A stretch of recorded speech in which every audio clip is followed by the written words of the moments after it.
Bienvenue au cœur du crime, un podcast issu des archives d'Europe 1. Savez-vous que plus d'un tiers des crimes et délits commis en France sont traités par la gendarmerie nationale? Je m'appelle Yann Kermadec. Je suis commandant de gendarmerie. Je dirige une section de recherche dont la mission essentielle est une mission de police judiciaire.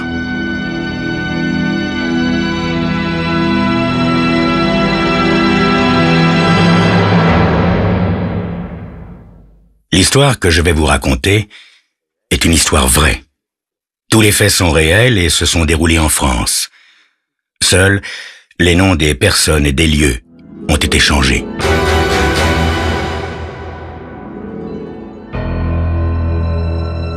Moi, je suis un gars de la ville. Des grandes villes. New York, Cleveland, Seattle. J'aime le tarmac, l'odeur de l'essence, les coups de klaxon, les sirènes, les murs. Remarquez, question mur, ça dépend desquels, hein. Ouais, parce que ceux que je viens de quitter, je suis pas prêt de les regretter. Des murs de prison, si vous voyez. Je les ai trop vus, ces murs verdâtres qui puent la stupeur, la sueur et l'angoisse. Dans toutes les grandes villes. New York, Cleveland, Seattle. Le problème, voyez-vous, c'est que si j'aime les grandes villes ne m'aiment pas toujours. Alors, tôt ou tard, elles finissent par me flanquer dans leur prison. À la longue, ça tue, croyez-moi. Et vu que j'ai pas envie de mourir idiot au fond d'un trou, je me suis fait la belle avant-hier. Mais comme on dit, hein, on fait pas d'omelette sans casser des œufs. Moi, j'ai dû casser du maton. Ça a été rapide et pas dur. Quand on a eu l'assistance publique pour papa et maman, on apprend tôt ou tard à casser un mec en deux. À le casser pour toujours. Enfin, je l'ai pas cassé à proprement parler, voyez. Je l'ai troué avec une cuillère transformée patiemment en couteau. Pas un cri, il a poussé. Pas un cri, à peine un souffle. Son dernier, d'ailleurs. Alors je me suis fait la belle, avant-hier.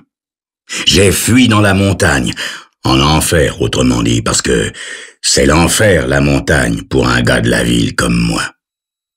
Il y a des moments où je regrette presque la tôle, mais ce qui est fait, pas vrai? Le jour se lève enfin. C'est pas pour autant qu'on y voit mieux, à cause de ce fichu brouillard. Il fait tellement gris qu'on se penserait dans le tuyau d'échappement d'un 30 tonnes. Ça me fiche le trac, moi. L'imagination travaille. Je me dis qu'il pourrait y avoir tous les flics de la planète à 3 mètres sans que je puisse les voir. Ou, bêtement, quelqu'un qui regarderait mon bel habit de taulard en se posant des questions. Quelqu'un que je serais obligé de tuer. C'est pas bon, les témoins, n'est-ce pas? Évidemment, si ce quelqu'un était un type de ma taille, avec des vêtements chauds et secs et une solide paire de pompes à traverser les cimes, il me rend nerveux ce brouillard. Même que je ferais bien de partir. Mais une petite voix que j'ai toujours écoutée me dit que je suis pas seul, qu'il y a quelqu'un alentour.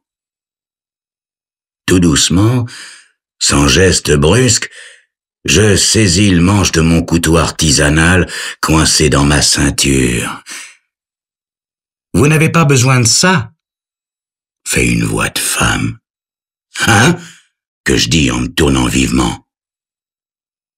Une môme de pas 20 ans, jolie comme tout, de celle qu'on rêve en tôle à 4 heures du matin. Elle est là, devant moi, debout, souriante, comme si elle s'amusait de ma peur. « Je ne voulais pas vous faire peur ?» s'excuse-t-elle. « T'es seul ou vous êtes plusieurs ?»« Je suis seul. »« Ouais, admettons. Pourquoi tu m'espionnais, hein ?»« Je ne vous espionnais pas, monsieur. C'est seulement que nous, les gens de la montagne, nous ne faisons pas beaucoup de bruit. »« Ouais. Qu'est-ce que tu fiches ici, à cette heure ?» Elle se met à rire. « Vous êtes l'homme le plus nerveux que j'ai jamais vu. » Vous avez peur de moi? Peur d'une jeune fille? Non! J'ai pas peur, je me demande simplement ce que tu fais là. Eh bien, je vous parle.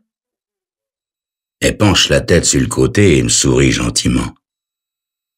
Je dois pourtant admettre que vous avez toutes les raisons d'être nerveux, que vous avez plus de raisons que n'importe qui. Ah ouais? Ça veut dire quoi, ça? Que je demande. Vous êtes ce gars nommé Yeager, pas vrai? J'ai vu votre photo dans le journal. Il disait qu'un garde vous accompagnait quelque part, que vous l'avez tué et que vous vous êtes enfui. Je me mords les lèvres en guettant le crissement d'une chaussure ou le craquement d'une branche là-bas dans le brouillard. Ils ont dit aussi que vous êtes le plus voyou de tous ceux qui étaient dans le pénitencier, le plus dangereux aussi. Ah ouais? Ils ont dit ça? Oui, c'est ce qu'ils ont dit. Ah, t'es sans doute un peu nerveuse, toi aussi, non? Oh, pensez-vous, il y a des hommes bien pires que vous, ici, dans la montagne. Bien pires. Elle s'assied sur une pierre et croise ses jolies jambes. Je n'ai pas peur de vous une seconde. Qu'est-ce que tu cherches, petite fille? J'aime pas qu'on m'appelle comme ça.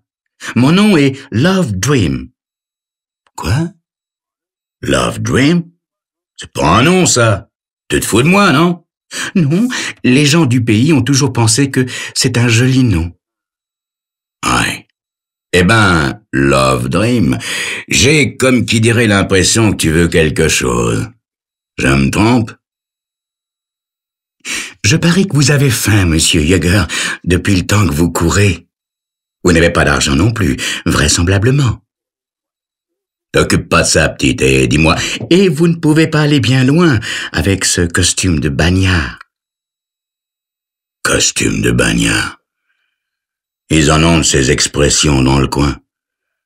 Bah, ça me semble évident ce que tu dis là, Love Dream, mais tout ça me dit pas ce que t'as en tête, pas vrai? J'ai en tête de vous aider. M'aider? Moi? Un bagnard, comme tu dis? Oui, vous aidez, vous. Yeager, le dangereux voyou. Mais pourquoi? Que je demande en flairant vaguement le cou fourré. Chaque chose en son temps, monsieur Yeager. Je connais un endroit où vous pourrez trouver quelque chose à manger. Tout ce que vous voulez, et des vêtements à votre taille, et de l'argent aussi. Un paquet, dans les $2000. Ben voyons. Tu es très belle, Love Dream, mais t'es complètement dingue. Allez, fiche-moi le camp. Si au moins c'était un bûcheron qui était sorti du brouillard, ça m'aurait fait un costume et peut-être quelques dollars. Mais cette jolie gosse toute pâle avec son drôle de sourire qui propose des milliers de dollars, un beau costard et des œufs au bacon, dur à admettre, hein? Qu'est-ce que ça peut bien cacher tout ça? Ben, c'est ce que vous saurez dans quelques instants.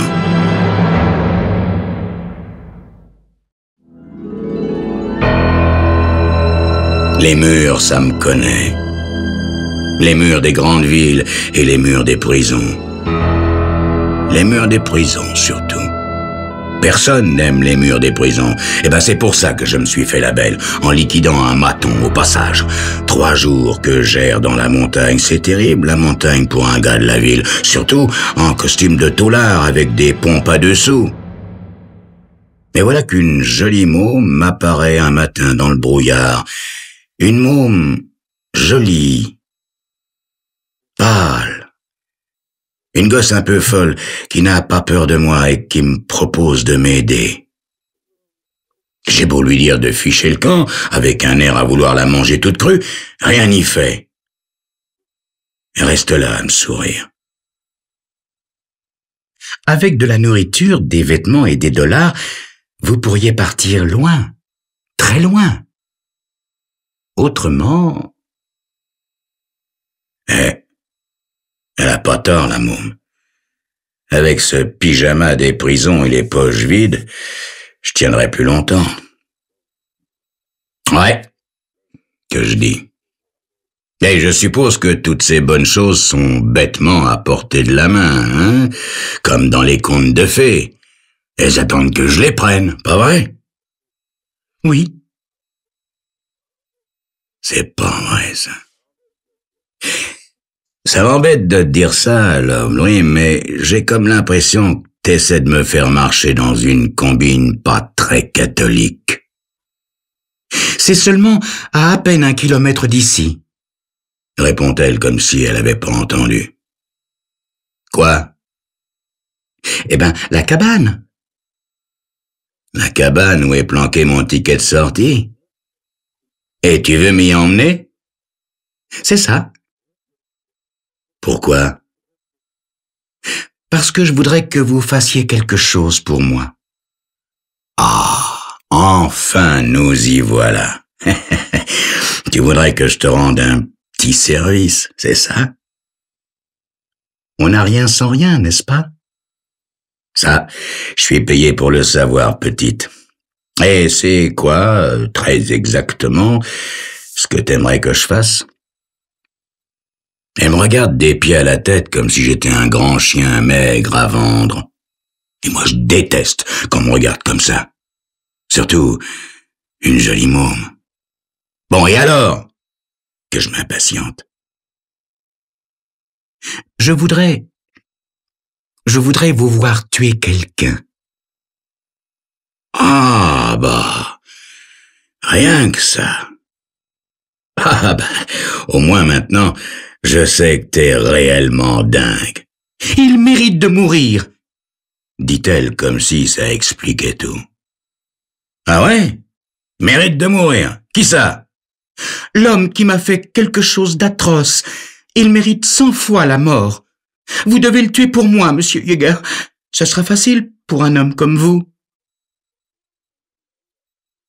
Je soutiens son regard fixe et mystérieux pendant un long moment, puis je me laisse choir sur une pierre en face d'elle. Non mais dis-moi, petite, t'es sérieuse à propos de tout ça? Sûr que je suis sérieuse, monsieur Yeager. Je veux que cet homme meure de la pire façon. Et je suppose que ce type, c'est le prix de la cabane, de la bouffe et du pognon. Oui. Ses habits vous iront très bien, et il y a $2000 sous son matelas, dans un petit sac. Ouais. Mais c'est pas tout ça, petite fille. Comment on fera le partage? Je ne veux pas de cet argent. Tout ce que je désire, c'est le voir mort.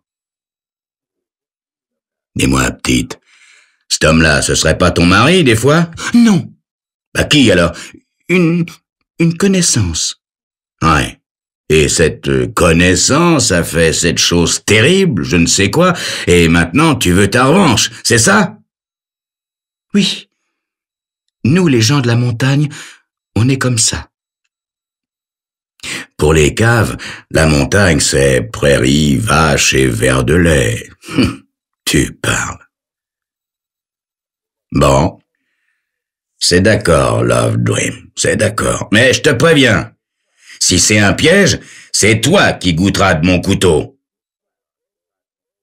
Et si c'est pas un piège, tu l'auras, ta vengeance.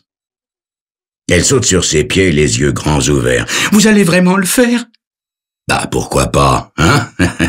Comme tu dis, pour un homme comme moi, ce sera facile. Vous avez raison, dit-elle par-dessus son épaule, en s'enfonçant déjà dans le brouillard. Il cuve une cuite, il va dormir pendant des siècles. Bah, qu'est-ce que t'en sais? Ça n'a pas d'importance. Tout ce que vous avez à faire est d'entrer et d'agir. Allez, on y va. Restez bien derrière moi. Ah, ça, c'est bien la seule chose dont tu peux être certaine, lui dis-je, en lui emboîtant le pas. Elle a le pied sûr, la gamine, et se déplace rapidement, s'arrêtant de temps en temps pour que je puisse la rattraper. Le chemin est étroit et du rail à suivre, même pour elle. La balade dure depuis 1 heure quand elle s'arrête et tend le bras vers un petit chalet qui émerge du brouillard. C'est là. Dépêchons-nous. Ouais, d'accord. Dis donc, à propos, c'est pas que je manque de confiance, mais tu vas entrer avec moi? Elle semble surprise. Bien sûr que je vais entrer. Je veux vous voir faire. En moi-même, je pense, sûr que tu peux voir. Mais c'est bien la dernière chose que tu verras jamais, Love Dream. Dommage pour une jolie fille comme toi, mais par le diable, je ne laisse jamais de témoin en vie. Elle ouvre doucement la porte et nous entrons. Dans la petite pièce, ça fleure bon le graillon et l'agneaule. Un homme tout habillé est étendu sur le ventre et ronfle doucement. « L'argent est sous le matelas », me chuchote Love Dream. « Je te crois », dis-je en sortant mon couteau. Il n'y a que 2 pas jusqu'au lit. En 4 coups sur 1, c'est terminé. Je pose le couteau par terre, pousse le corps sur leur bord du lit et farfouille sous le matelas. C'est exactement comme elle a dit. Un petit sac en coutil blanc, gonflé de billets verts. Au porte-manteau, il y a des vêtements de chasse à ma taille. Dans un coin, un frigo ronronne. C'est bien, Love Dream, c'est bien, mais c'est dommage parce que ton heure a sonné. Pas de témoin, jamais. Tant pis pour toi, Love Dream. Je me tourne vers elle et je me fige. Plus personne. Et c'est tiré, la garce. Mais comment ça se fait que j'ai rien entendu? Je me mets à transpirer et je fonce vers le porte-manteau pour prendre quelques fripes. C'est alors que j'entends une voix d'homme me dire « Doucement, mon pote, pas de geste brusque. Jette ton couteau et lève les bras. » Alors là, je suis scié, incapable de faire le moindre geste. « Tu ferais mieux d'écouter le shérif !» ajoute une voix d'homme plus jeune. Je me retourne lentement, les mains sur la tête. Les yeux des flics vont de mon couteau à la victime et de la victime à mon couteau. « Ah bah !» fait le plus vieux. « Tu sais qui c'est, ce type, Harvey? C'est Ralph Yeager, le taulard que tout le comté cherche. »« C'est-il pas gentil ?» dit l'autre. On était là dehors à attendre que le brouillard se lève pour arrêter Judd, sans se douter que notre ami Yeager nous mâchait la besogne. « Dommage qu'il l'ait tué, » dit le shérif. « J'aurais aimé lui donner quelques coups dans la gueule à titre personnel. Après tout ce qu'il a fait à cette pauvre fille, j'aurais été rudement soulagé. »« Ah oui, je suis d'accord, shérif. Un fumier qui viole une fille comme Love Dream avant de la tuer aurait mérité un traitement spécial. » En entendant ça, je sursaute et mon sang se glace. « Quoi? Et vous connaissez Love Dream ?» que je demande. « Vous dites, enfin, vous venez de dire qu'il l'a tué, c'est ça, hein? Il l'a tué ?»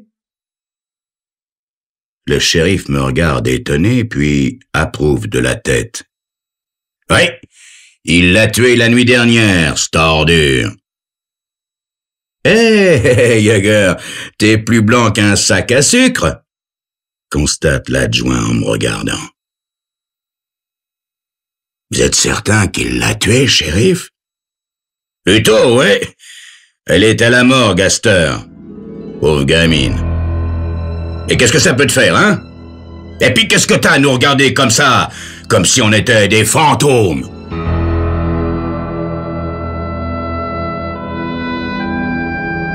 Vous venez d'écouter Au cœur du crime, un podcast issu des archives d'Europe 1. Réalisation, Julien Tarot. Production, Romy Azoulay. Patrimoine sonore, Sylvaine Denis, Laetitia Casanova et Antoine Reclus. Promotion, Marie Corpet. Au cœur du crime est disponible sur le site et l'appli Europe 1. Écoutez aussi l'épisode suivant en vous abonnant gratuitement sur votre plateforme d'écoute.